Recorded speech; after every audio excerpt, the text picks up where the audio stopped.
အနန္တစကြဝဠာကြီးကိုဗုဒ္ဓကနှစ်ပေါင်းထောင်ချီကြီးမှုပေးနေချိန်မှာကောင်းကင်ဘုံကိုတရားမင်းငရဲပြည်ကိုရမမင်းနဲ့ပင်လယ်ပြင်ကိုနဂါမင်းတို့ကအုပ်ချုပ်ပေးနေပါတယ်။နတ်ဆိုးတွေကလူသားတွေရဲ့လောကမှာပုံကွယ်နေကြသလိုလူသားတွေကလည်းမတိမျိုးနဲ့တွေချမှတ်ထားတဲ့စီကံတွေကိုလိုက်နာခဲ့ကြပြီးအားလုံးကဟန်ချက်ညီနေပါတယ်။စွာကြီးတဲ့တက်ရှိတကောင်မွေးဖွားလာပြီးနောက်မှာတော့အရာအားလုံးကပြောင်းလဲသွားပါတယ်။အဲ့ဒီတက်ရှိကကြောက်တုံးကနေမွေးဖွားလာတဲ့မြောက်တကောင်ဖြစ်ပြီးမွေးတဲ့ကပါတီပေးဖို့စီစဉ်နေတဲ့တရားမင်းရဲ့ကြောက်စိမ့်တဲ့တော်ကိုမျက်စိကလေစာနဲ့လှမ်းပစ်ပါတယ်။တရားမင်းကသူ့ကိုအာယုံလာနောက်တဲ့မြောက်လေးကိုအပြတ်ရှင်းပစ်ခြင်းပဲမဲ့ဗုဒ္ဓကတားလိုက်ပါတယ်။ဒီမြောက်ကကြီးမားတဲ့စွာတွေနဲ့မွေးဖွားလာရုံနဲ့မကပဲအရေးကြီးတဲ့ကံကြမ္မာတစ်ခုလည်းရှိနေတာကြောင့်သူ့လန်းသူမဖောက်နိုင်ခင်အထိလွှတ်ထားဖို့တရားဟောပြီးပြန်ကြွသွားပါတယ်။ကြောက်တုံးကမွေးလာတာဖြစ်လို့မိဘမရှိတဲ့မြောက်လေးကတခြားမြောက်သားလေးတွေကိုအားကြပြီးအမေလိုက်ရှာပါတယ်။ဒါပေမဲ့သူတို့ကလေးမဟုတ်တဲ့မြောက်ကိုမြောက်အမေတွေကမောင်းထုတ်ကြပါတယ်။မြောက်အကြီးကကြီးကမြောက်လေးတွေကိုနေအောင်နဲ့မထွက်ဖို့တင်ပြပေးနေတော့သူကတော့သွားချင်ရသွားပြီးလှုပ်ချင်ရလှုပ်ပါတယ်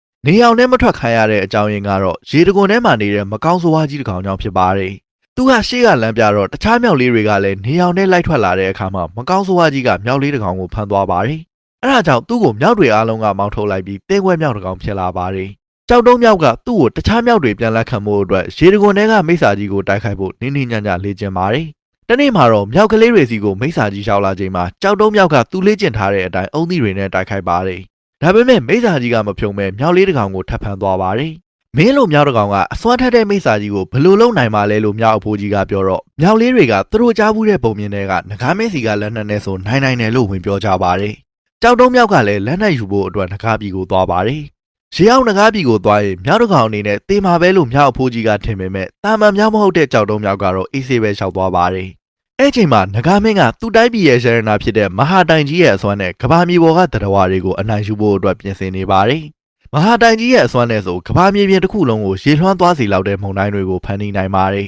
။အဲ့ဒီတိုင်ကြီးကကဘာဥစားတွေကရှိနေတာဖြစ်ပြီးသူ့ရဲ့အစွမ်းကိုအသုံးချနိုင်မဲ့ကြီးမြတ်သူကိုစောင့်နေတာဖြစ်ပါတယ်။နဂါမင်းကသူ့ကိုယ်သူဒီတိုင်ကြီးကိုအသုံးပြုနိုင်တဲ့စွမ်းအားအကြီးဆုံးအထာအကျဆုံးစွမ်းအားရှင်လို့ကြွေးကြော်နေတော့မယ်။တိုင်ကြီးနှစ်ပေါင်း9000လောက်စောင့်မျှော်နေတဲ့စွမ်းအားရှင်ကသူ့စီကိုရှောက်လာပါတယ်။တိုင်းကကြောက်တုံးမြောက်ကိုစကားပြောပြီးမြောက်လိုချင်တဲ့အရွယ်အစားနဲ့ထုတ်တချောင်းဖြစ်သူ့ကိုယ်သူအသွင်ပြောင်းလိုက်ပါတယ်။မြောက်ကဘရင်ဖြစ်တဲ့နဂါမင်းကိုတေးတောင်လှဲ့မပန်းပဲတိုင်းကိုသူ့လက်နဲ့အဖြစ်ယူသွားတဲ့အတွက်နဂါမင်းကတော့အကြီးအကျယ်ဒေါသထွက်ရင်ကြံခဲ့ပါတယ်။ချက်ချင်းတရားမင်းနဲ့တိုင်ပေမဲ့တရားမင်းကလည်းမြောက်ရဲ့ကံကြမ္မာကိုဝင်မစွက်ဖက်ဖို့ဗုဒ္ဓကမိန့်ထားလို့ဝင်မပါပဲနေပါတယ်။လက်နဲ့ရလာတဲ့မြောက်ကမိစ္ဆာကိုတိုက်ခိုက်ဖို့ရေတကွန်ထဲဝင်သွားပြီးအဖက်ခံထားရတဲ့မြောက်လေးကိုကယ်လိုက်ပါတယ်။မိစ္ဆာကြီးပြန်ရောက်လာချိန်မှာတော့ဟန်မဲရှိပြီးဘာမှမတတ်တဲ့မြောက်ကထွက်ပြေးဖို့လုပ်ပါတယ်။ဒါပေမဲ့သူ့တို့ကမိစ္ဆာကြီးကိုဝင်စော်လို့သူ့လက်ရှမ်းသတ်တိုက်ခိုက်နေရပါတယ်။အချိန်တို့အတွင်းမှာပဲဒုရဲ့လှုပ်ရှားမှုတွေကိုနားလည်လာတဲ့မြောက်ကမိစ္ဆာကြီးကိုဒုနဲ့တစ်ချက်တည်းအစွမ်းကုန်ရှိုက်လိုက်ပါတယ်။အဲ့လိုနဲ့မြောက်မျိုးနွယ်တွေကမိစ္ဆာကြီးအနေရကနေလွတ်လပ်သွားပါတယ်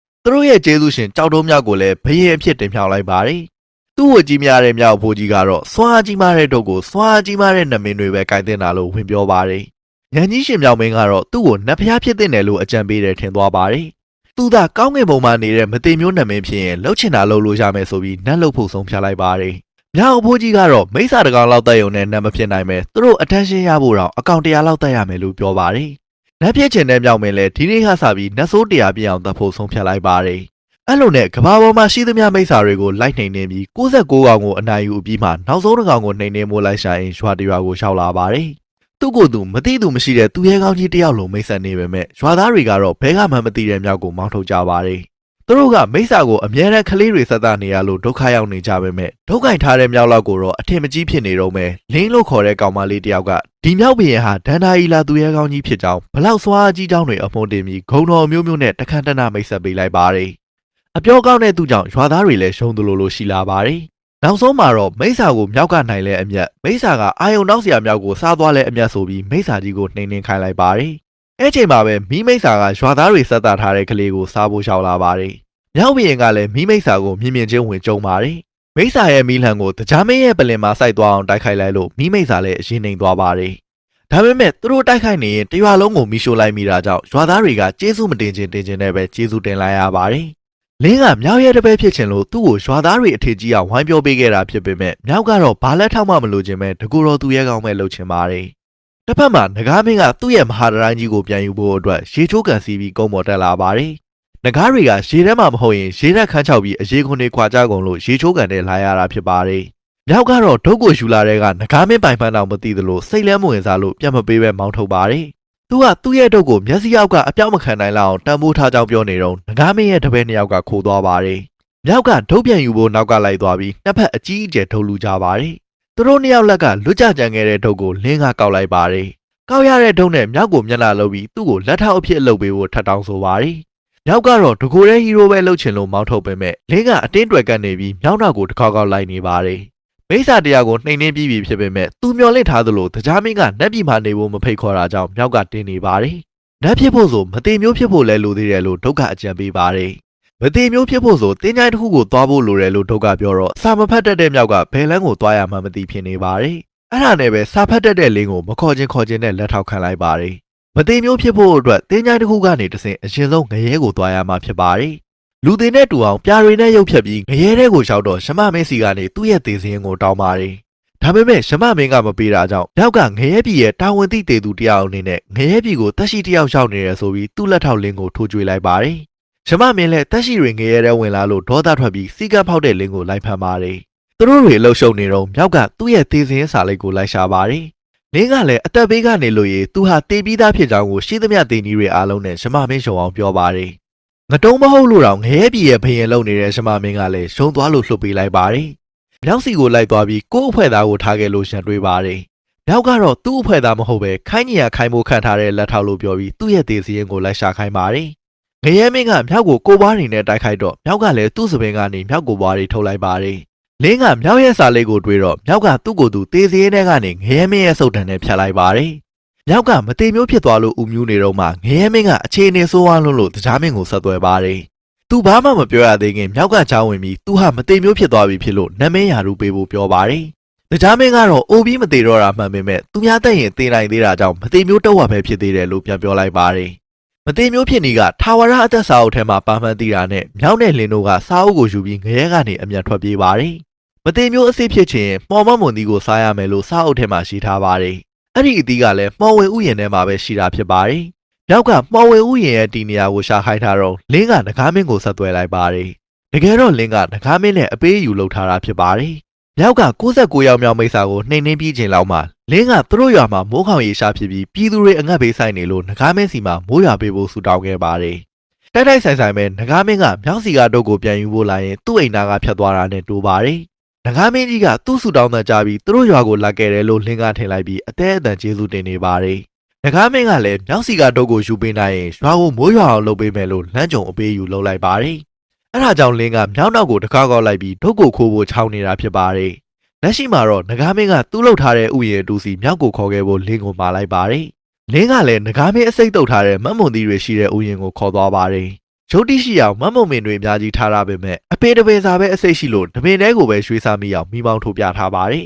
။ဒါပေမဲ့နမောနမဲနိုင်တဲ့နဂါးမင်းရဲ့တပည့်တွေကမိမောင်းကိုခလုတ်တိုက်မိပြီးဘဲအပင်မှမမှတ်မိတော့လို့တွေးတဲ့အပင်ကိုပြန်ထိုးခဲ့လိုက်ပါတယ်။နောက်ပြီးရင်ရောက်လာတော့တာမန်ဥယျာဉ်ထက်တောင်မွဲချောက်ချောက်ဖြစ်နေတဲ့မှော်ဝင်ဥယျာဉ်ကိုစိတ်ပြတ်သွားပါတယ်။ဒါပေမဲ့မတိမျိုးဖြစ်ရင်မော်ဆန်ဆန်တောက်ပနေတယ်လို့ထင်ရတဲ့အပင်ကအသီးတစ်လုံးကိုခူစားလိုက်ပါတယ်။ရောက်ကအစိတ်မမိသွားတဲ့အတွက်ခလုတ်တိုက်လိုက်တဲ့တပည့်ကနောက်တစ်ပင်ကအသီးကိုစားခိုင်းပါတယ်။ဘူးမတိပါမတိတဲ့နောက်တစ်ယောက်ကတော့မြည်တဲ့အနေနဲ့ခူးစားလိုက်လို့အစိတ်ပင်နဲ့တိုးပြီးအစိတ်မိသွားပါတယ်။နောက်ကလည်းလိုက်စားပြီးရေဝဝင်းနဲ့ကောင်းနေတာကိုစိတ်မရှိတော့တဲ့နဂါးမင်းကထွက်လာပါတယ်။ကောင်းနေတဲ့မြောက်ကနဂါးမင်းပါဇက်ထဲကိုမတ်မွန်သီး၃လုံးပစ်ထည့်ပေးလိုက်တော့နဂါးမင်းမှကောင်းသွားပါတယ်။၃ယောက်သားသူတို့စိတ်နဲ့သူတို့ဟိုက်ပြီးထွက်သွားတော့မှမြောက်ကမူလဲသွားပါတယ်။လင်းကဒုတ်ကိုယူဖို့ကြိုးစားပေမဲ့ဒုံမရခင်မြောက်ကပြန်နိုးလာပါတယ်။မတ်မွန်သီးစားတာလည်းမတိမျိုးဖြစ်မလားလို့မြောက်ကစိတ်လိုနေချိန်မှာဒုတ်ကစားအုပ်ထဲမှာအဖွားကြီးတစ်ယောက်ပါတာကိုသတိထားမိသွားပါတယ်။အဲ့ဒီအဖွားကြီးကနတ်ပြည်ရဲ့မတိမျိုးတော်ဝင်မော်ဆရာမဝမ်မှုပဲဖြစ်ပါတယ်။သူဖော်ဆက်ထားတဲ့မော်ဆေးရီကိုတောက်လိုက်တာနဲ့အပြည့်အဝမတိမျိုးဖြစ်မယ်လို့ရှိထားတာကြောင့်မြောက်တဲ့လင်းတို့ကနတ်ပြည်မှာနေတဲ့မော်ဆရာမဝမ်မှုစီကိုသွားကြပါတယ်။မတိမျိုးဆေးရီကိုလင်းကလိုက်ရှာနေတော့မြောက်ကတော့တွေးသမျှဆေးရီအကုန်ကောက်မောဖို့လုပ်နေပါတယ်။ဆေးရီတစ်ခုကအငွဲ့ကိုရှူမိလိုက်တာနဲ့မြောက်ပေါက်စာလေးဖြစ်သွားပြီးဘာမှမသိတဲ့မြောက်ပေါက်စာလေးကတွေးတဲ့ဆေးလုံးကိုကောက်စားလိုက်ပါတယ်။အဲ့ဒီဆေးလုံးကြောင့်တနေရာကနေတနေရာကိုခုတ်ကူးနိုင်တဲ့အစွမ်းရသွားပြီးကူရင်အိုးတစ်ခုထဲမှာပိတ်မိသွားပါတယ်။လင်းကလည်းအခွင့်အရေးကိုလက်လွတ်မခံပဲဒုတ်ကိုယူပြီးထွက်သွားဖို့လုပ်ပေမဲ့ပိတ်မိနေတဲ့မြောက်လေးကိုတနာတာကြောင့်ပြန်လှုပ်ပေးလိုက်ပါတယ်။မိသားစုမရှိတငယ်ချင်းမရှိနဲ့အထီးကျန်နေတဲ့မြောက်ကိုဂိယူနာသက်သွားပေမဲ့သူ့ကိုယ်ပိုင်မိသားစုကိုကယ်ဖို့အတွက်ဒုတ်ကိုယူပြီးထွက်သွားပါတယ်။အဲ့ချိန်မှာပဲမြောက်ကအငွေ့ရှူမိလို့ပြန်ကြည့်လာပါတယ် လင်းလည်းမသိချင်အောင်ဆောင်ပြီးဝမ်မူရဲ့မသေးစင်းညွှန်းအတိုင်းမသေးစေးဖော်ပေးပါတယ်ဖော်လို့မပြီးခင်မှာပဲဝမ်မူရောက်လာပြီးတခိုးမြောက်ကိုသူ့ရဲ့လျှက်စစ်မိုးကြိုးတွေနဲ့တိုက်ခိုက်ပါတယ်လင်းကဆေးရည်ကိုမွေဖို့ဘာမှမရှိဖြစ်နေလို့မြောက်ကသူ့တို့ကိုတေးအောင်လုပ်ပြီးပေးလိုက်ပါတယ်ဆေးရည်ရတော့မြောက်ကိုတိုက်ပေမဲ့မတောက်ရသေးခင်မှာပဲဝမ်မူကဖျက်ဆီးပစ်လိုက်ပါတယ်မြောက်ကိုလွှင့်ပစ်လိုက်ပြီးလူသားဖြစ်တဲ့လင်းကိုတော့တနာသမှုနဲ့ဒီတိုင်းပြန်ခွင့်ပေးလိုက်လို့လင်းလည်းဒုတ်ကိုယူပြီးပြေးပါတယ်ဒါပေမဲ့မြောက်ကိုမထားခဲ့ရလို့ဒုတ်ကိုအရှိကြီးလုပ်ပြီးစေးမွေတုံးကကတ်နေတဲ့မသေးဆေးရည်ကိုမြောက်ကိုတိုက်လိုက်ပါတယ်စေးနီးကမှန်သွားတာကြောင့်မြောက်ကအပြည့်အစုံမသေးမျိုးဖြစ်သွားပါတယ်သူ့ကိုပြစ်လိုက်တဲ့မိုးကြိုးကမထိခိုက်စေတော့တဲ့အပြင်အကောင်မှကြီးသွားစေပါတယ်ဝမ်မူလည်းသူမနိုင်တော့စစ်ကူခေါ်တဲ့အနေနဲ့တခြားလက်စစ်တီတွေကိုအချက်ပြလိုက်ပါတယ်တခြားနဲ့တွေသာရောက်လာရင်မသေးနိုင်တဲ့မြောက်တောင်မှမျိုးကန်သွားနိုင်လို့လင်းကတက်ပြည်ကနေပြန်ခုန်ချလာခဲ့ပါတယ်သူခုန်ချရင်မြောက်ကလည်းသူ့ကိုကယ်ဖို့လိုက်ခုန်ချလာမယ်လို့မျှော်လင့်ထားသလိုပဲမြောက်ကလည်းခုန်ချလာပြီးသူ့ကိုကယ်လိုက်ပါတယ်နှစ်ယောက်သားအပြန်အလှန်ကူညီရေးအဖွဲကျသွားတာကိုလင်းကသဘောကျနေပေမဲ့မြောက်ကတော့ဝန်မခံခြင်းဖြစ်နေပါတယ်လင်းကမသေးမျိုးနဲ့ဖြစ်အောင်ကြိုးစားနေမဲ့အစားအခုရထားတဲ့အစွမ်းနေနဲ့လူတွေကိုကူညီရင်ကြီးမြတ်တဲ့ကိစ္စတွေကိုလှုပ်သွားပါလားလို့နားချပါတယ်ဒါပေမဲ့လူကယ်ဖို့ကိုစိတ်ဝင်စားတဲ့မြောက်ကတော့တခုခုလိုချင်ဘသူမျက်နှာမှမကြည့်ပဲလိုချင်တာကိုအရယူလိုက်လို့ပြောပါတယ်လင်းကလည်းမြောက်ကိုနားချလို့မရတော့ဒုတ်ကိုခိုးဖို့ပဲဆုံးဖြတ်လိုက်ပြီးရေထဲမှာဘလောက်ကြာကြာအသက်အောင်နိုင်လဲလို့မြောက်ကိုမေးပါတယ်အမြဲတမ်းသူ့အစွမ်းတွေကိုကြွားကျင်နေတဲ့မြောက်ကလည်းကြွားလုံးထုတ်ချင်လို့ရေထဲကိုဆင်းသွားတော့လင်းကငကားမင်းကိုဆင်ခေါ်ပြီးသူ့တို့ကိုပြန်ပေးလိုက်ပါတယ်မြောက်ပြန်တက်လာတော့ဖြစ်ချောင်းကိုစင်ကိုတီးပြီးလင်းကိုစိတ်ဆိုးသွားပါတယ်သူ့ကိုကယ်ပေးခဲ့တာယုံကြည်ခဲ့တာတွေအားလုံးတစ္ဆာဖောက်ခံလိုက်ရတဲ့အတွက်မြောက်ကထွက်သွားပါတယ်ငကားမင်းကလည်းရေရှားမိုးခေါင်တာကိုကယ်မှာမဟုတ်ပဲတကဘာလုံးကိုမုံတိုင်းကြီးနဲ့ဖျက်ဆီးပြတော့မှာဖြစ်ပါတယ်ငကားမင်းငယ်ငယ်ကကုန်းပေါ်တက်ရင်အရေပြားတွေခြောက်ပြီးကြွားကြကုန်တာကိုလူတွေကလှောင်ပြောင်ကြပါတယ်အဲ့ဒါကိုလက်စားချေဖို့နဲ့သူ့ကိုလှောင်ခဲ့တဲ့လူတွေကိုဖျက်ဆီးဖို့အတွက်ငကားမင်းကဒုတ်ရဲ့အစွမ်းကိုအသုံးချပြီးသူ့ပဲသွားရေရှိနေအောင်တကဘာလုံးကိုရေလွှမ်းပစ်လိုက်မှာဖြစ်ပါတယ်ငကားမင်းကသူ့ကိုယ်သူအကြီးကြီးပြောင်းလိုက်ပြီးဒုတ်ရဲ့အစွမ်းနဲ့မုံတိုင်းကြီးတစ်ခုဖန်တီးထားပါတယ်အဲ့ချိန်မှာမြောက်ပင်ရောက်လာလို့ငကားမင်းကမြောက်ကိုတက်ပေမဲ့မသိမျိုးဖြစ်နေတာကြောင့်ဘလို့တက်မရဖြစ်နေပါတယ်လင်းကသူ့ရွာသားတွေကိုချက်သားပေးရင်မြောက်ရဲ့အားနည်းချက်ကိုပြောပြမယ်လို့ကမ်းလှမ်းတာကြောင့်ငကားမင်းလည်းလက်ခံလိုက်ပါတယ်မြောက်ကိုမိုးကြိုးနဲ့တက်ရင်တည်တယ်လို့ချင်းထည့်လိုက်တာကိုတကယ်ထင်သွားတဲ့ငကားမင်းကမိုးကြိုးတွေနဲ့ပြစ်ပါတယ်မြောက်ကတော့နတ်ပြည်မှာတော့ကလိုပဲမိုးကြိုးတွေကြောင့်အကြီးကြီးဖြစ်လာပြီးဒုတ်ကိုငကားစီကနေပြန်လူလိုက်ပါတယ်မြောက်ကငကားမင်းကိုအနိုင်ယူနိုင်လိုက်ပေမဲ့ဒေါသမပြေသေးပဲတောင်းကျမ်းနေလို့နမင်းကြီးတွေဆင်းလာပြီးသူ့ကိုနှိမ်နေပါတယ်ဒါပေမဲ့သူတို့ကိုမြောက်ကအယုတ်လေးတွေလိုပါဇက်ထဲကောက်ထည့်ပြီးထွေးထုတ်လိုက်ပါတယ်ဘယ်နဲ့မှထိမရတဲ့အဆုံးမှာတော့ဗုဒ္ဓကကြွလာပါတယ်လင်းကမြောက်ကိုဒုက္ခမရောက်စေခြင်းလို့မြောက်ကအခုထိစိုးနေပေမဲ့စိတ်ကောင်းနှလုံးကောင်းရှိကြောင်းဗုဒ္ဓကိုပြောပါတယ်ဗုဒ္ဓကလည်းအဲ့ဒါဆိုရင်မြောက်ကိုလမ်းပြကြည့်လို့ပြောတာကြောင့်လင်းကဗုဒ္ဓဟန်ဆောင်ပြီးအစွမ်းပြရတာကြိုက်တဲ့မြောက်ကိုတခုစိန်ခေါ်လိုက်ပါတယ်လင်းကကိုစွားကြီးလာပြီးထင်နေရင်ဗုဒ္ဓရဲ့လက်ဝါးထဲကနေလွတ်အောင်ခုန်ထွက်ကြည့်လို့ပြောပါတယ်ခုန်ထွက်နိုင်မယ်ဆိုရင်သူတောင်းဆိုသလိုမျိုးနတ်ပြည်ရဲ့တကိုးရှင်ပွဲပေးပြီးမခုန်ထွက်နိုင်ရင်တော့သူလောက်ခဲ့တာတွေအတွက်အပြစ်ပေးခံရမယ်လို့ပြောပါတယ်မြောက်ကလည်းမဆိုင်မတော့ပဲလက်ပေါ်ကနေစက်ကြဝဠာရဲ့အစွန်ဖျားရောက်တဲ့အထိခုန်ထွက်လိုက်ပါတယ်သူရောက်တဲ့နေရာကိုတက်သေးပြဖို့အတွက်အမှတ်သားတစ်ခုလည်းလုပ်ခဲ့ပါတယ်ဒါပေမဲ့စက်ကြဝဠာရဲ့အစွန်တစ်ဖက်လို့ထင်တဲ့နေရာကဗုဒ္ဓရဲ့လက်ချောင်းထိပ်လေးဖြစ်နေလို့စိန်ခေါ်မှုမှာကြာရှုံးသွားပြီးအပြစ်ပေးတာကိုခံရတော့မှဖြစ်ပါတယ်ဗုဒ္ဓကမြောက်ကိုလက်ငါးချောင်းတောင်အောင်မှပိတ်ထားလိုက်ပါတယ်တောင်ထဲမှာတရားထိုင်ရင်ကိုသုံးသပ်နိုင်ပြီးအများကောင်းကျိုးကိုတည်ပိုးနိုင်တဲ့အချိန်ရောက်လာရင်ပြန်လှုပ်ပေးမယ်လို့မှာခဲ့ပါတယ်လင်းနဲ့မြောက်တို့အချင်းချင်းနှုတ်ဆက်ပြီးတာနဲ့ဗုဒ္ဓကတောင်ကိုချိတ်ပေးလိုက်ပါတယ်နှင်900ကြာပြီးတဲ့အခါမှာတော့အနောက်ဘက်ကိုခရီးသွားမဲ့ဘုန်းကြီးကသူ့ရဲ့တပည့်နှစ်ယောက်နဲ့အတူမြောက်ကိုလှုပ်ပေးဖို့ရှောက်လာပါတယ်အဲ့လိုနဲ့တကိုးရှင်မြောက်ဘရင်ဟာအများကောင်းကျိုးအတွက်အနောက်ဘက်ကိုခရီးရှည်ကြီးသွားဖို့အကြောင်းဖန်လာပါတယ်